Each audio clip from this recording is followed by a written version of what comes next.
Hello， 大家好，欢迎收看第255期的亚当球鞋，我是亚当。今天我们一起来聊聊这一双鞋，来自特步的林书豪3代 J-Link 3。本期视频由您的点赞赞助播出。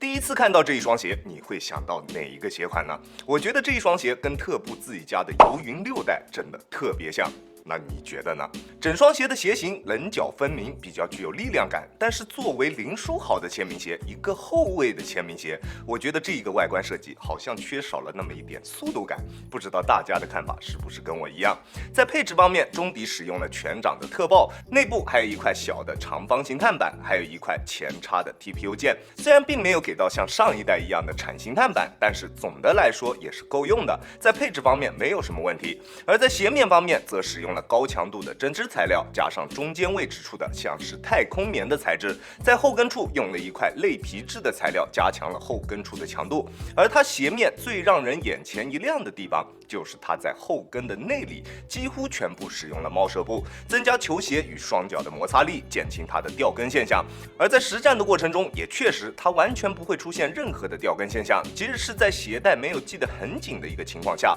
也不会有这种掉跟的情况出现。并且这一双鞋我也不建议大家把鞋带系得非常紧，因为它的鞋舌非常薄，如果把鞋带拉得非常紧，它会出现非常明显的这种鞋带勒脚的问题。而且我可以说这一双鞋的鞋带勒脚问题是我有史以来穿过这么多的篮球鞋当中最严重的一双。如果把鞋带拉到比较紧的一个状态下，我穿这一双鞋在没有打脚的一个情况下，只能穿差不多5分钟左右的时间，勒脚的情况真的特别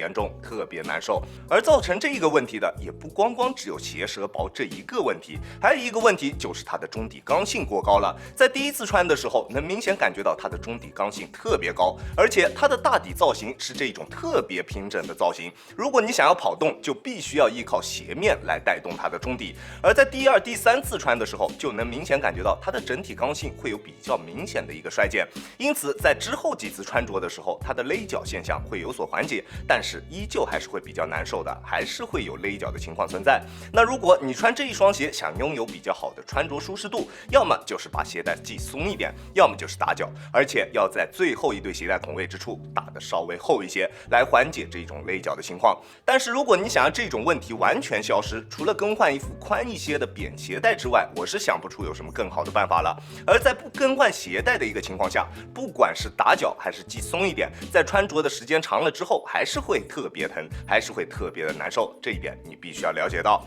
而在这2种减轻勒脚问题的方法之中，我更加推荐大家选择打脚，因为鞋带系松了之后，它在脚踝处的锁定就会有所下降，而且在跑动的过程中，这种滚动感的表现也会有明显的衰减。在系紧鞋带的情况下，尤其是第一次，如果你使用前掌进行跑动，你能非常明显的感觉到它的中底推进感非常强，跑动时的感觉非常爽。但是一旦鞋带系松了，它的推进感就会有明显的下降，而且到了第2次穿的时候，它中底的那种澎湃推进感也会有比较明显的下降。这就是使用前插 TPU 的篮球鞋和前插碳板篮球鞋之间的区别。可能他们两者在第一次穿着的时候，他们的滚动感表现以及推进感方面的表现都是差不多的，但是到第2次或者是第3次就会有比较明显的差距了。不过凡事都有2面性，使用前插 TPU 的篮球鞋相对来说它的穿着门槛会低一些，你可能在第一次穿的时候会觉得板脚，但是磨合一段时间之后，你就可以很好的驾驭这一个鞋款。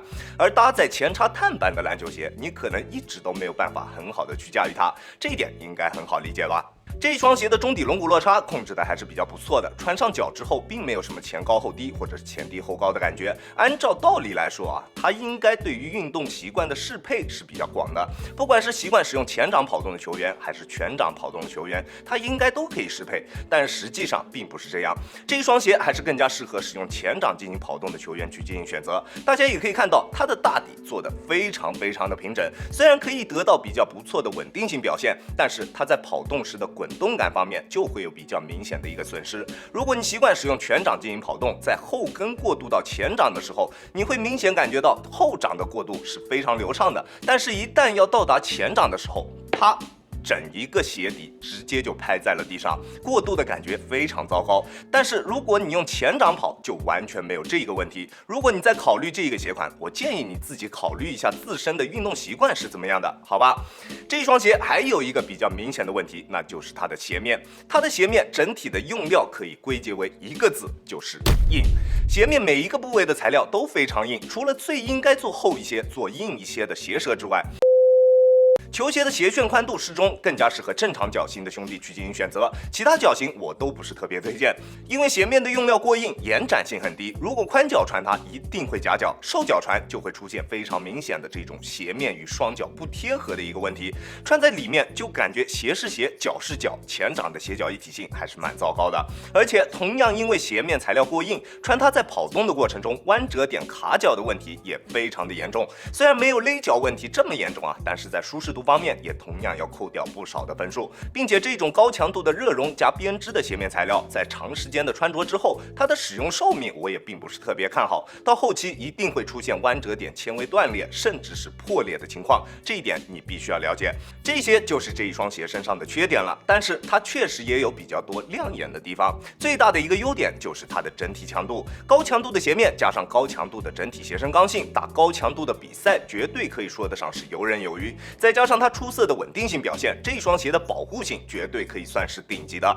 而且它的中底调教做的也比较韧，在拥有出色反应性与场地感的同时，在缓震方面的表现也同样非常出色。我180斤的体重，即使单纯用脚后跟着地，也完全感觉不到震脚，缓震的极限还是非常高的。但是作为一双定位偏向于后卫的篮球鞋，我没有办法说它是一双出色的篮球鞋。不过如果我们换一个角度来看，就把它当做一双内线鞋款来看待的话，那它确实还是比较不错的。出色的保护性，出色的缓震，出色的稳定性，还有超高的整体强度，简直就是一双内线神鞋。那如果你不介意它在舒适度方面比较糟糕的表现，打法又比较偏向于内线，那这个鞋款我觉得你是可以选择的。那这双鞋如果按照后卫的角度来看待，我只能给它一个 C 减，甚至是更低的评价。但是如果按照锋线鞋，甚至是内线鞋的角度来看待它，那我可以给到它一个 B 加的评分。它拥有极高的缓震极限，现象级的稳定性表现，整体的鞋身强度也绝对可以应对高强度的实战。